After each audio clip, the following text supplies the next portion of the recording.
दिख रहे हैं ना, बहुत ही टेम्पटिंग और यम्मी। जी आप सही पहचाने, ये है मुंबई के फेमस वड़ा पाव। तो आज हम आपको यही बताएंगे कि हमने ये वड़ा पाव कैसे बनाए। और हम आपको एक बात और बता दें कि इसमें जो भी हमने चटनी का यूज किया है हमने सब घर पे ही बनाई है। तो ये जानने के लिए कि मुंबई की ये स्पेशलिटी आप अपने घर कैसे बना सकते हैं, आप हमारे इस वीडियो को एंड तक देखें और हमें कमेंट करके जरूर बताएं कि आपको ये वीडियो कैसी लगी और आपने अपने घर में ट्राई किया तो कैसा लगा। तो चलिए हम बनाते हैं मुंबई के वड़ा पाव। तो वड़ा पाव के अब हम अंदर जो मिक्सचर डालते हैं उसकी तैयारी करते हैं। तो उसके लिए मैंने ये 5-6 कली लहसुन की ले ली है, उनको मैं कढ़ाई में डाल दूंगी। अब मैं इसमें कुछ मसाले डालूंगी, जैसे कि अब हम 1 चम्मच धनिया पाउडर डाल देंगे। इसमें 1 चम्मच पिसा हुआ जीरा, जीरे को तवे पे भून के कढ़ाई में भून के और उसको मिक्सी में ग्राइंड करके इस तरह से आप फाइन पाउडर बना लेते हैं, वो डालेंगे। उसके बाद उससे पिसे मसाले हैं तो मैं पिसे मसाले डालूंगी। आपके पास साबुत तो आप साबुत भी डाल सकते हैं, लाइक साबुत धनिया, साबुत जीरा। और मैं यहाँ पे आधी चम्मच काली मिर्च पाउडर डालूंगी। ये भी आप अगर आपके पास पिसी हुई नहीं है तो आप साबुत डाल सकते हैं। स्वाद अनुसार नमक मैं यहाँ पे करीबन 1/4 चम्मच डाल रही हूँ। और अच्छा, अब मैं इनको सबको मिक्स कर लूंगी। अब मैं इसमें थोड़े से मूंगफली दाने डालूंगी, करीबन 10-15 ही हैं, उनको डाल के और अब हम इन सबको मिक्स करके और धीमी गैस पे इनको भून लेंगे। ये मैंने 2 चम्मच नारियल का जो बुरादा होता है वो डाला है, तो आप वो डालकर अब हम इसको धीमी आंच पे थोड़ा पका लेंगे, जिससे कि मसाले पक जाए, मूंगफली भी थोड़ी सीख जाए और जो लहसुन है वो भी थोड़ी सी भुन जाए।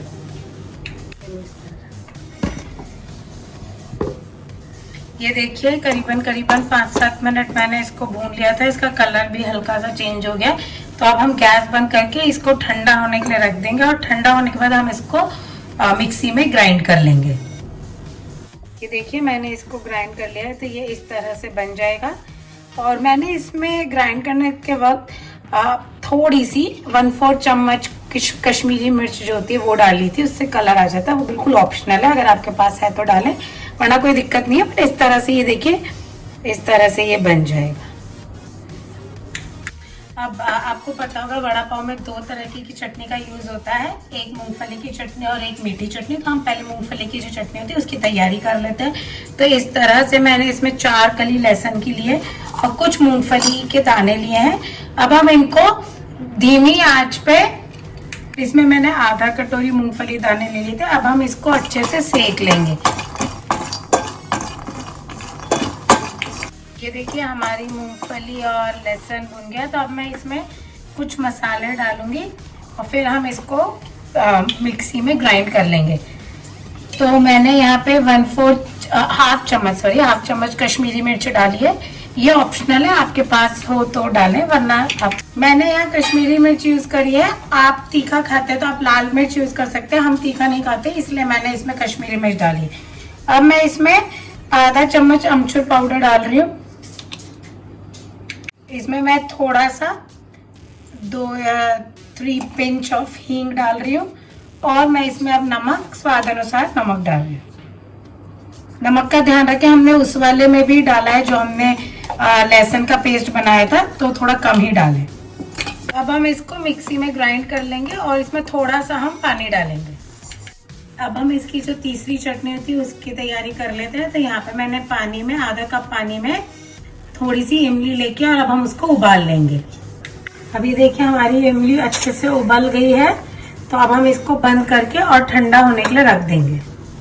अब हम वड़े की जब तक तैयारी कर लेते हैं, तो उसके लिए हम जो आलू, मैंने यहाँ पे 4 मीडियम साइज के आलू ले लिए थे और उनको मैंने बॉईल करके उबाल के ठंडा करके और फिर इनको पील ऑफ कर लिया है। अब हम इससे आलू की सब्जी बनाते हैं। तो मैंने यहाँ पे 1 टेबलस्पून तेल लिया है।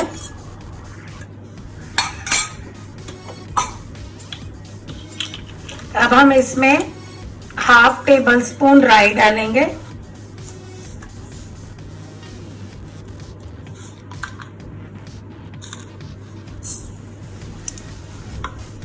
यहाँ पे मैंने 4-5 पत्तियां कड़ी लीव्स के लिए तो वो कड़ी लीव्स की 4 पत्तियां ले लेंगे।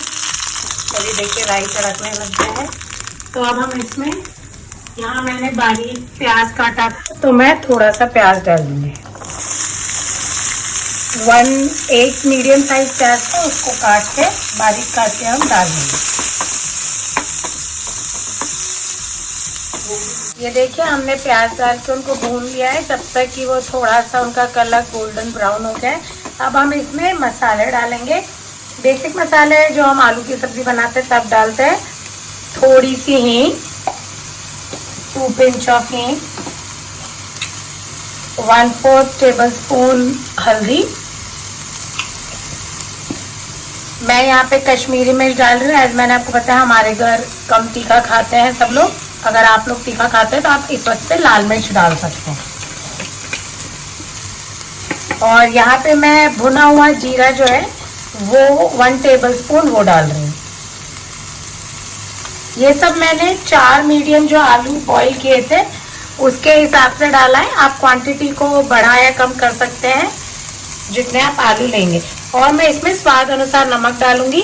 अभी मैं वापस आपको बोल रही हूँ हमने चटनियों में भी नमक डाला है, तो नमक आप थोड़ा क्वांटिटी सोच समझ के डालें। अब हम इनको अच्छे से मिक्स कर देंगे।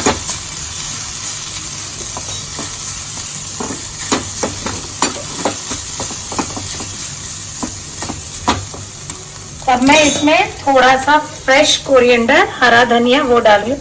इससे टेस्ट बहुत अच्छा हो जाता है जो हमारे वड़े होंगे उनका। मैंने यहाँ पे फ्रेश धनिया लिया। अगर आपके पास वो नहीं है तो आप जो घर में पिसा हुआ धनिया होता है वो भी डाल सकते हैं। अब हम इसमें मैश करके आलू को डाल देंगे।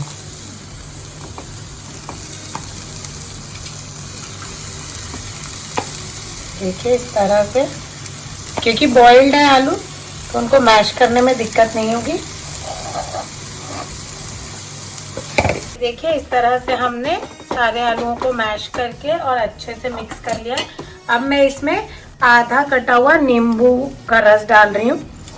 अगर आपके पास फ्रेश नींबू नहीं है तो जो नींबू की बोतल आती है उसका भी आप 1 टेबलस्पून नींबू का रस डाल सकते हैं उसमें। और अब रस डालने के बाद हम इसको अच्छे से मिक्स कर देंगे और हम गैस को बंद कर देंगे। ये देखिए मैंने इमली को अच्छे से मैश करके और इसको मैंने चल्ली से छान लिया है। अब हम इसको गैस पे पकने के लिए रख देंगे। अब मैं इसमें कुछ मसाले डालूंगी। तो मैंने थोड़ी सी हींग डाली है। हींग डाइजेशन के लिए अच्छी होती है, इसीलिए हम हर चीज में डालते हैं इसको। मैं इसमें 1/4 टेबलस्पून काली मिर्च डालूंगी।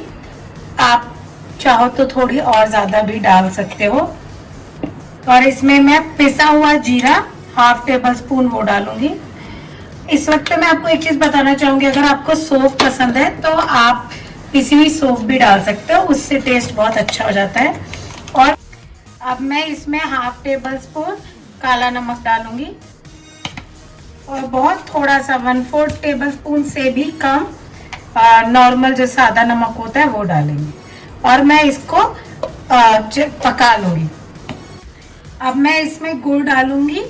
ये मैंने 1/4 कप गुड़ ले लिया है, उसको मैंने डाल दिया। आपके पास गुड़ नहीं है तो आप चीनी भी डाल सकते हैं। गुड़ ज्यादा हेल्दी होता है इसलिए वो डाल रहे हैं। और अब मैं इसको बॉईल कर लूंगी।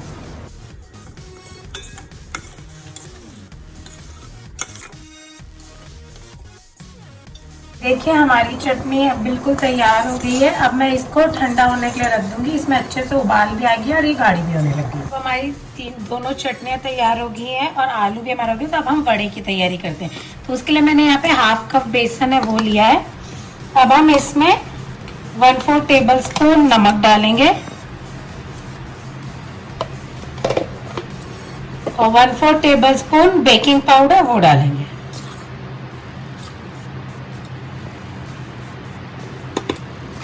और इनको अच्छे से मिक्स कर लेंगे। अब हम इसको इन सबको अच्छे से मिक्स कर लेंगे और अब हम इसमें धीमे धीमे करके पानी डालेंगे जिससे कि लम्प्स भी नहीं पड़े और जो इसकी कंसिस्टेंसी है वो ना ज़्यादा पतली है। अब हम इसमें हल्का हल्का करके पानी डालेंगे और इसके घोल को ना ही ज़्यादा पतला और ना ही ज़्यादा गाढ़ा, उस तरह की कंसिस्टेंसी रखेंगे।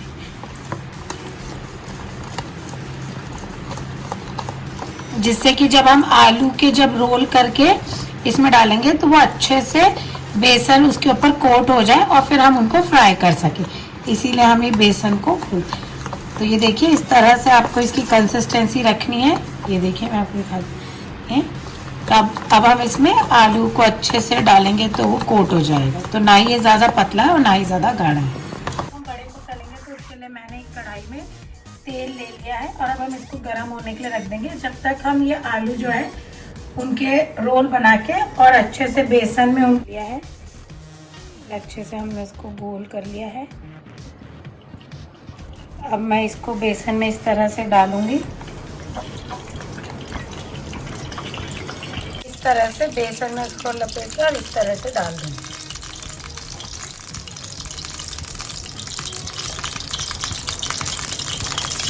अब ये देखिए कि इस साइड से थोड़े से ब्राउन हो गए तो हम इनको पलटेंगे, उसके पहले आप इनको ना छूएं। देखिए अब ये एक साइड से ब्राउन हो गए तो हम इनको पलट के और इस साइड से भी इनको तल लेंगे। देखिए हम इसको मीडियम गैस पे फ्राई करेंगे और आप चाहें तो इसको पलटने के लिए इस तरह से फोक की हेल्प ले सकते हैं तो वो इजीली पलट जाएगा। तो हमने 2 पाव को ले लिया था हल्का सा बटर डाल के और अब हम इसको सेक लेंगे। देखिए अब हमारे वड़े पाव की सारी चीज़ें तैयार हो गई हैं। वड़ा तैयार हो गया, हरी मिर्च हो गई है, पाव हो गए हैं। यहाँ पे ये लहसुन का ठेसा जो हमने बनाया था वो हो गया है, ये लहसुन और मूंगफली की चटनी हो गई है और ये मीठी चटनी हो गई। अब हम वड़ा पाव बनाते हैं, तो आप एक पाव का ये हिस्सा लीजिए और इसमें ये जो हमने मूंगफली की चटनी बनाई थी उसको लगाएंगे। एक साइड पे हम मीठी चटनी लगा देंगे। अब हम इसके ऊपर थोड़ा सा जो मीठी चटनी वाला था उसी पे थोड़ा सा जो लहसुन का ठेसा बनाया था उसको डाल देंगे।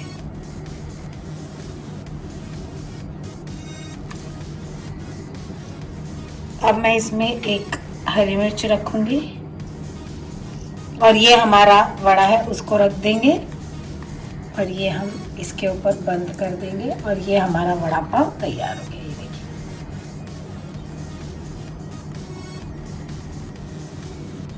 अब हमारा वड़ा पाव बनके बिल्कुल तैयार हो गया। दिख रहा है ना, बहुत ही टेस्टी और सारी चटनी हमने घर पे बनाई तो बहुत ही हेल्दी और अच्छा है। तो आप भी अपने घर पे बनाएं और हमें कमेंट करके ज़रूर बताएं आपको कैसा लगा। हमारे चैनल को लाइक, सब्सक्राइब एंड शेयर ज़रूर करें।